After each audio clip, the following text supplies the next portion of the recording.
2TC is an achievement in Bloons Tower Defense 6 where you need to complete a chimps game using just 2 towers. Today we're going to be doing this with the Wizard Lord Phoenix and the Sub Commander, the first time you have appeared in a 2TC video. And for good reason. You are not what we call a very good tower. Let's get Fireball because we're only going to be able to get through these first few rounds with Fireball, then without it. I don't know if that's going to be enough of a gap, well, of a means of being able to pop balloons up there. Okay, round 7. Oh gosh, this is already looking very bad already. I'm not talking about the balloon itself. I'm talking about the situation. Put you on last to see if you're any better. The idea is that we don't get any blue balloons going up to the top, and that should be okay. There we go. The rest of these will be pretty simple, and once we get our submarine up and running, we should be pretty good when it comes to covering the back end of the map here. And here we go with the submarine down. Now you're going to share the intel range of our wizard, including the camo detection, which you're going to get because of advanced intel. One of the best and cheapest upgrades that a tower can get. Of course, getting that camo detection first is going to be our priority. Even though we're 14 rounds away from it, we're going to need it. You can also attack down there as well, which is pretty useful, especially the fact that 2 towers can now go down there and attack once we get advanced intel. I woke up yesterday with a blocked air canal, so that's why I didn't get a video out on Wednesday, which was yesterday as of this recording. And the challenging thing is to not get any water or soap inside my ear, and I can no longer use cotton buds as well, as that's one of the big no-nos when it comes to having an infection in your ear. Not good times whatsoever. It's not nice only being able to hear from one of your ears. So at the moment, I'm only getting 50% of the audible feedback, which is only within my left ear. I'm hoping that the antibiotics that the doctors have prescribed me work. If not, we're going to have to go down the eardrop option. And there's several kinds. There's like bacterial ones and fungi ones.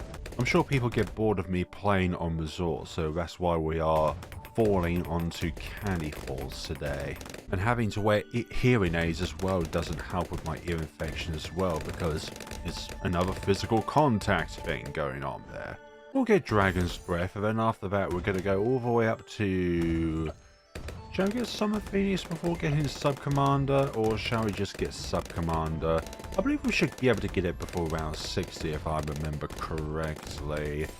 I'm not a mathematics myself, so I don't know the exact statistics of what we get every single round when it comes to the amount of money in which one would make, but I have a rough idea, but just not a exact idea. It's actually 16,771, in which you earn on round 144. By the way, that's a random round. So yeah, life is not the most smoothest at the moment, and I've had a constant cold for nearly 2 weeks now that doesn't seem to want to go away. No matter how, well, I was going to say how regularly I take paracetamol, there is a limit. Just like with everything in life, there is a limit. Armor piercing darts, for example. We can only pierce armor. We can't pierce the sun. But why would we want to do that? Round 39 done. Round 40 should be pretty easy. Additional damage to Mara class balloons. That's going to make round 100 that much easier. Complete useless against DDTs though. If you resort for 025 submarine A, we won't be able to get any camo purple detection for 45, 47 and 95. And B, we still can't hit DDTs because it has no camo detection or the means of being able to hit camos in the first place. I always think increased damage and popping power mean the same thing, because power means damage. Not like something that is able to go through more balloons when it comes to the amount of them rather than a single target. So if I was honestly in charge of writing the descriptions, I would actually say pierce rather than popping power, but that could just be me being silly and all that. But honestly, I think pierce is a a better descriptor of that than popping power. Ceramics? No, thank you. Go away, please. So if I sound a little low in this video, it's not because I don't like the scenario in which we're doing. It's just simple of a matter of the fact of health conditions and all that jazz. I'm sure you get what I mean if you've had a cold yourself or if you've had a blocked ear canal yourself. Yeah, we've had Energizer before and we've had Preemptive Strike before, but this is the first for a sub-commander, and I honestly think it has the least amount of potential out of the 3 submarines when it comes to 2 tower chimps. Like Energizer is very good for supporting your other tower alongside the fact that if you pair it with a hero that's nearby, they level up more quickly. So you can get Adora to level 20 before round 100. Although nowadays I think it's impossible to get 2 tower chimps with Adora because they reduce the amount of time that her level 10 ability is active for when she reaches level 20 from 20 seconds to 15 seconds. So you are literally removing 25% of her damage output. And that's really important when you have a high RBE target like the Bad, for example, or the Fortified ZUMG, or for just handling the DDTs after the Bad is popped, when it has its camo status removed. Right, let's get these camo leads popped so that we can be on our way to round 60. Can we do this? Of course we can. It's a big, massive firebird in the sky. Now, we shouldn't have any problems when it comes to these regrows, but in combination with these Moabs, that's actually okay. These purples, they could be the problem, but we do have the Sub-Commander and all of its peers. Not a huge amount of it, but still pretty good.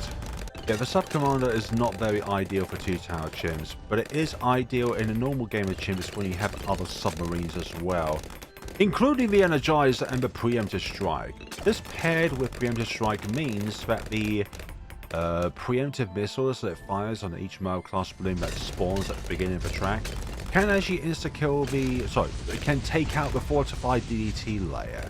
So that's something to note. 65 done and dusted. For tier 3 and tier 4, Dragon's Breath and Summon Phoenix are like really powerful.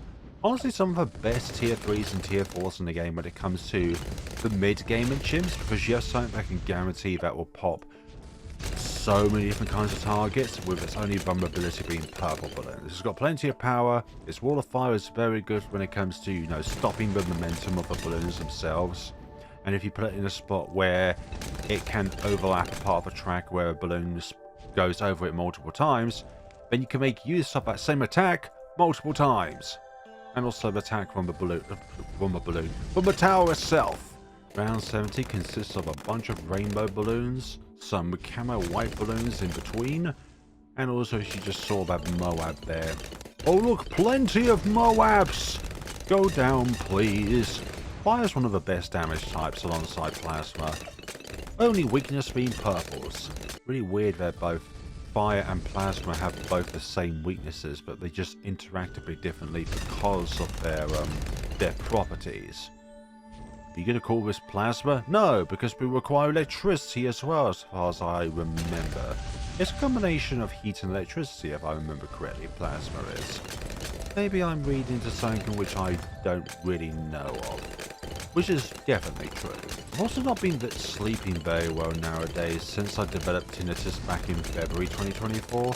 And ever since then, I feel like the best sleep I could possibly ever get is like a 6-hour sleep.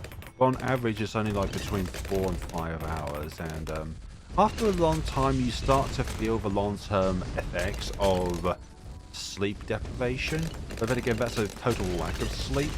But it still feels like that sort of vein anyways, where you just wake up early and no matter how hard you try and sleep again, your body just won't let you. Ooh, that's a fair few regrows. Not as many as I thought. Also strange about how stress can affect you in so many different ways as well. It affects your entire body, not just what you think it can affect you alongside stuff that you think it doesn't affect. It affects every aspect about you. And working in retail sometimes is incredibly stressful. I was just dealing with so many people. Majority of them are okay. Other ones, not so much. some people think that the retail store is Santa's workshop because whatever they want, you can just get for them without any single thought of process from the customer themselves. They want a particular item? I'm sorry, but we don't stock that. No, you must have it somewhere. So have you checked downstairs? No. We don't need to check downstairs, okay, to see if there's a particular item that's not on the shelf, because we would have that item on the shelf. And if there isn't any room, then we'll make room by subsidizing a particular row so that it only has one of a particular row of that item, so that then we can fit another item in there which has just come in. Or dealing with people who shoplift, who in their core think that they're not shoplifting because it's probably just so normal for them to steal things. Like really, really horrible, annoying people out there.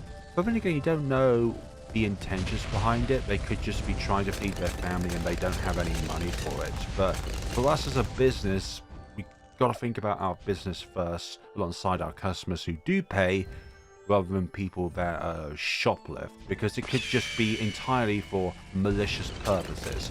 Because it does hurt the bottom line. Like when you think about it, if let's say a £2 item is stolen, that means we're £2 short, and it doesn't matter the value of the product that it's like that's been stolen from the shop. It's still a shoplift at the end of the day, regardless of its value. And some people don't get that. Oh God, it's just a Coca-Cola. Don't be so dramatic. Well, I'm going to say to you, don't shoplift, because it hurts other people, including my paycheck. No, times are hard, and for the sheer matter of fact that everything keeps going up in price depending on where you are in the world. In the UK, things keep going up. If it was like 2 weeks ago, I only just replaced a particular item's price tag for people to read so they know how much it costs, and then 2 weeks later, it's gone up again by another 10p or so. Or you get the people that complain, oh gosh, it's so expensive, I'll shop somewhere else. Well, guess what? It's going to be like that elsewhere as well, you know. Perhaps it'll be a tad cheaper in a hypermarket like Tesco's or Asda, but it's going to be relatively the same price no matter where you're going to go. So no matter where you buy something from, it's always going to be more expensive than you want it to be. Like ideally, I think having stuff for free is just, well, it's just too appetizing for people, which goes back to the shoplifting conversation we had earlier. Sorry for ranting, but it's actually kind of nice to talk about something for a change that is not balloons, even though it's nice to talk about balloons because we're playing the game Balloons Tower Defense 6, so therefore the main conversations would always be about balloons. But in this case, just personal experience and the fact that sometimes I'm very happy to see the back of a person rather than see them again in the store.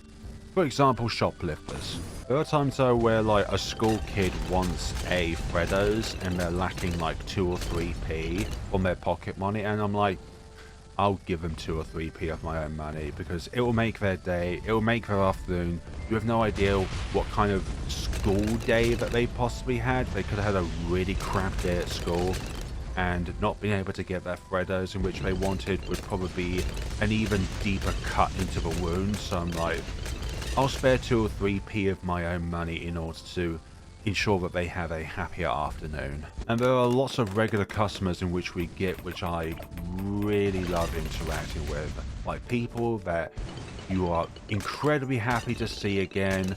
We have a primary school nearby, so in the morning and afternoons we have rush hours where we have loads of customers, and it's just always so nice to see all the cheerful children come to the store.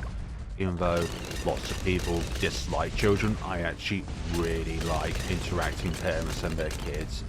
It really makes the day when it comes to retail work, especially when you get like lots of snotty, miserable people. I'm not talking about people who cough and sneeze, that's an entirely different matter, but it's just sometimes when you have an entire day filled with people that can be incredibly moody or miserable, it's just really nice on those other moments within life where you're really appreciative of the small things, and just having those rush hours where it's just like the parents and primary school kids is really lovely to have. And 99.9% of the parents are really, really cool. Anyways, personal stuff over. This is a 2-tower chimps video about a monkey being able to spew out fire, and then there's also a monkey that is able to command a submarine on their own, and we are having some health issues here. Round 93, we're going to have to think of something else. So let's put the Phoenix on strong so that you're always targeting a DDT. And then once you get near the exit, then we will switch to first so we can take care of these ceramics. There we go, that should do it. Yes, we don't need to use the ability on the round. Imagine your entire run being ability dependent, and then you've floundered over your one ability, and then you can't use it again for something which you really need it to. Let's say, for example, going from round 98 to 99. You pulled out the Wizard Lord Phoenix too late, and all those fortified DETs, you're not going to be able to deal with any of them because you don't have your big bird up. Speaking of big bird, let's take out these ZOMGs. Yeah, I definitely feel like round 94 is one of the only rounds where pulling out the Wizard Lord Phoenix is an absolute requirement. We'll talk about the abilities. So, our sub-commander will be able to deal with the purple balloons no problem. And set the wizard to strong so it's always trying to target a lead balloon whenever it can. Okay, so let us now just completely destroy all of these DDTs with a single click of a button. Okay, round 96. Maybe I spawned that ability too late, but you may never know. Let's go back to first. Even though this scene has a little bit of Pierce behind it, it's not what you call substantial. Did I pull my ability out too late, or is it just a matter of targeting priority by our wizard over here? Actually, let's just use our ability now. Hopefully you should be able to damage these ZOMGs down here, but we really need it for the fortified balloons. Also, weirdly enough, when you have the ability out, the sub-commander is able to attack over here, even though we have no towers over here to give it artificial range. I call it artificial because it's not within its own range, but it can still attack over there. There we go, round 96. We should be okay. Okay, round 97. What am I going to do about these ZOMGs? Because I need the ability for round 98. But I also need to use it on this round as well. So maybe we just need to do a little bit of damage against these and then finish them all off with just our 2 towers here. And also the default bird at spawn. So let's try and do it now. I'm not too sure really, to be honest. I feel like we're missing out on a lot of damage. But is this okay? No, it's not okay. Really not okay. Maybe we need to use it twice. One at the beginning of a round and one at the end of a round so we can use it for round 98. But that's really risky in and of itself. That's one, but still the second one. The second one is always more problematic than the first. Just because the majority of our fire is already laid down in fire. Get it? Get the joke because we're spewing fire. Okay, you've already heard enough of it. Wise, I'm still not very confident about this. No, I can't do it, but I can't think of any other way to do this, really.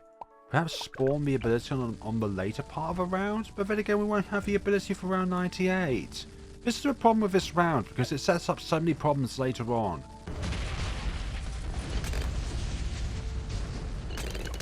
No, ooh, please don't. Please tell me I didn't start round 90.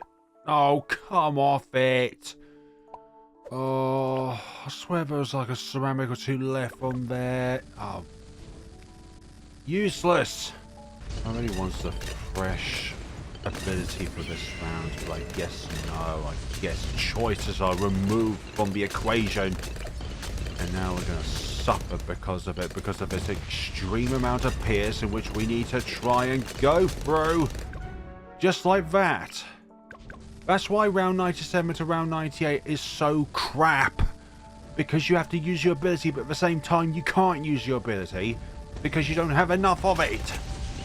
Oh, I need to use it as late as possible, but it's still round 99 that we need to contest with. Oh gosh, there's so much here to try and look out for. Yeah, I don't think this round is possible because of this. Hopefully we can get the ability back, but just look how many there are. If I have to restart this because of this one thing of round 97, I swear I'm going to be angry.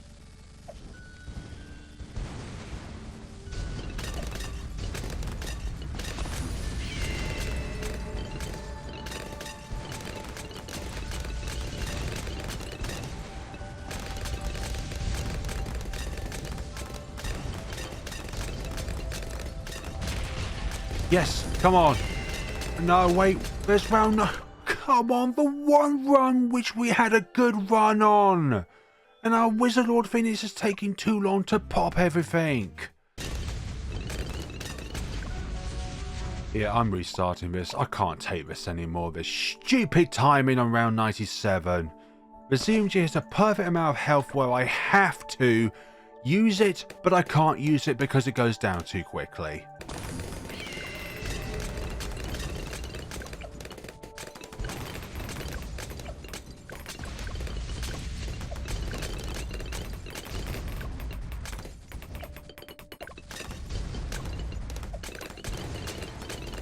Okay, round 95 done. I'm just going to try and see if I can kind of utilize some of the Wulp on the end of round 96 to partially damage the ZMGs around 97. But then again, that's going to take probably an early Wulp around 96 in order to utilize. Or perhaps we could even do it here. Hopefully. Yeah, sorry for the backtracking there, but I just could not do it with the circumstance I was given in on round 90... well, the other round.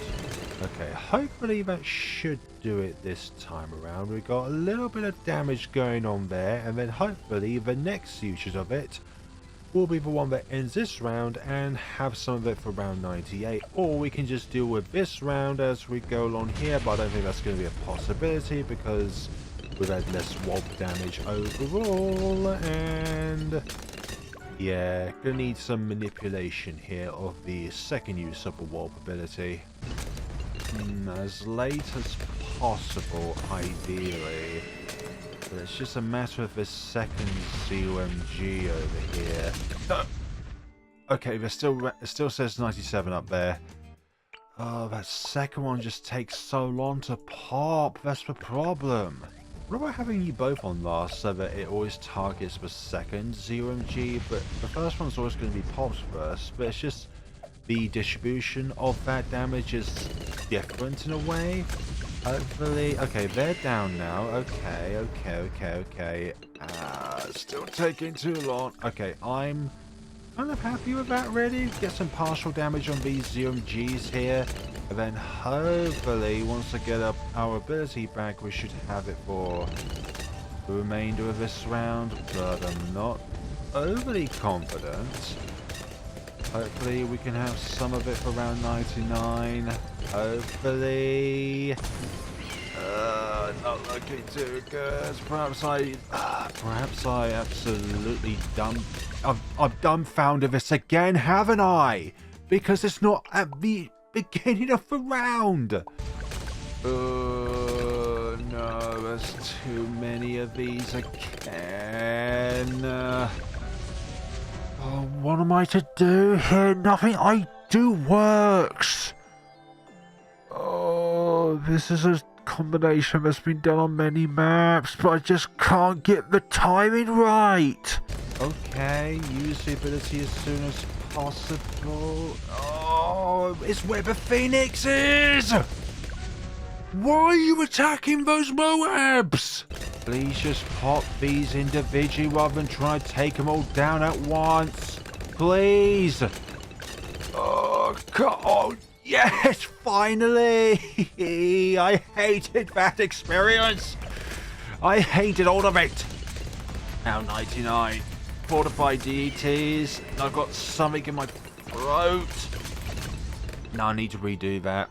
Oh gosh, our bird spawns exactly in the wrong spot. Once again, the game giving me negative chances to succeed here. Okay. Oh, don't like the...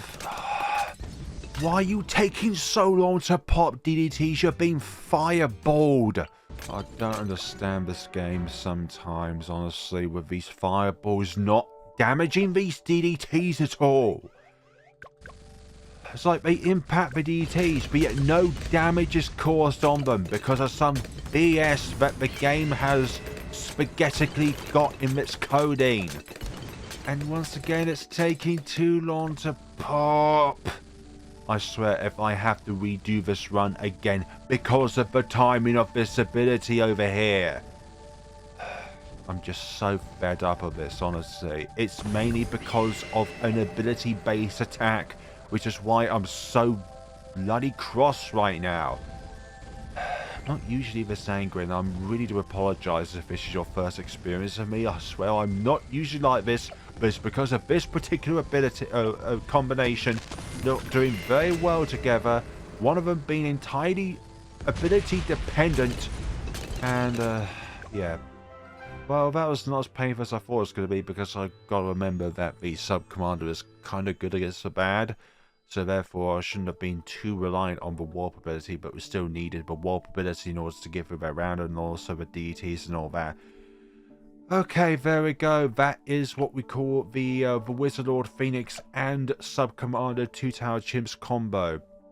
This is my first 2TC experience with the Sub-Commander, and most likely will be the last, because outside of your advanced intel and bonus damage against small class balloons, you're pretty dog water, I'm not going to lie. Like, you're better than other towers, but when it comes to, like, comparing tier 5 towers, you're just not it, I'm sorry. You rely on camera detection for yourself to be able to pop camera balloons, and that's just not the best thing ever. Also, you gotta have this pathway. It's not like you can go 025 or 250. It just won't work. You need camera detection, and you need a means to be able to pop camo purples, which the warp cannot do. But actually, the fireballs can if you impact them on a non-purple balloon. Shut up. Thank you all so much for watching, everybody. Let me know what you thought of the video down in the comment sections below, and I hope that the next combination will not be so ability reliant. Thank you all so much for watching, and take care of yourselves, everybody.